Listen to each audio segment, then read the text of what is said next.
Magandang umaga mga minamahal kong mag-aaral.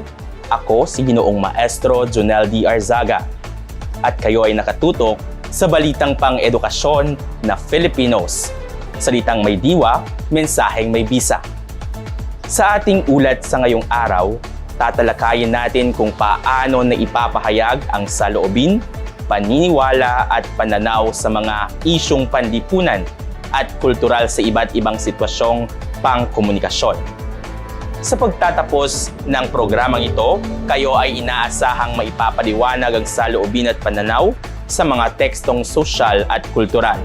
Matutukoy ang iba't ibang sitwasyong pangkomunikasyon at makabubuo ng maikling pahayag ng sariling pananaw.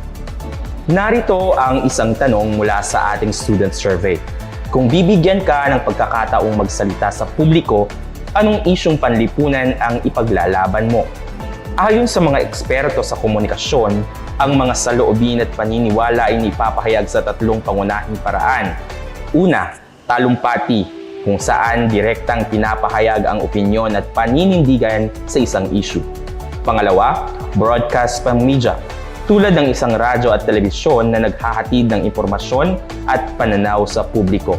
At pangatlo, kultural na pagtatanghal, gaya ng dula, awit o sayaw na nagpapakita ng tradisyon at paniniwala ng isang grupo. Sa pamamagitan ng mga ito, nagiging mas malinaw ang mensahe ng damdamin ng tagapagsalita o tagaganap. Ngayon, narito ang isang mabilis na pagsubok. Sabihin kung anong uri ng sitwasyong pangkomunikasyon ang mga sumusunod. Isang programang radyo tungkol sa kalusugan ng kabataan. Isang talumpati laban sa diskriminasyon. Isang sayaw na nagpapakita ng tradisyong Pilipino. Pagkatapos sa isang vlog, kumpletuhin ang pahayag. Sa aking pananaw, ang pinakamahalagang isyong panlipunan ay blank at ibigay ang inyong kadahilanan. Sa bahagyang ito ay parang bahagi rin ng isang news commentary. At para sa inyong pagninilay, sa isang pangungusap, paano nakatutulong ang pag-unawa sa pananaw ng iba upang maging mas epektibo ang komunikasyon.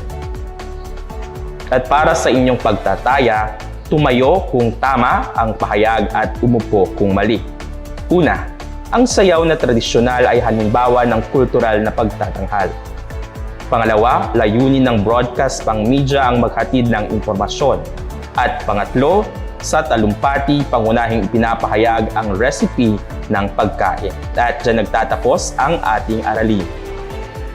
At iyan ang ating balitang Filipinos. Mahalagang tandaan, sa bawat talumpati, broadcast at pagtatanghal, naroon ang tinig ng ating saloobin, paniniwala at pananaw.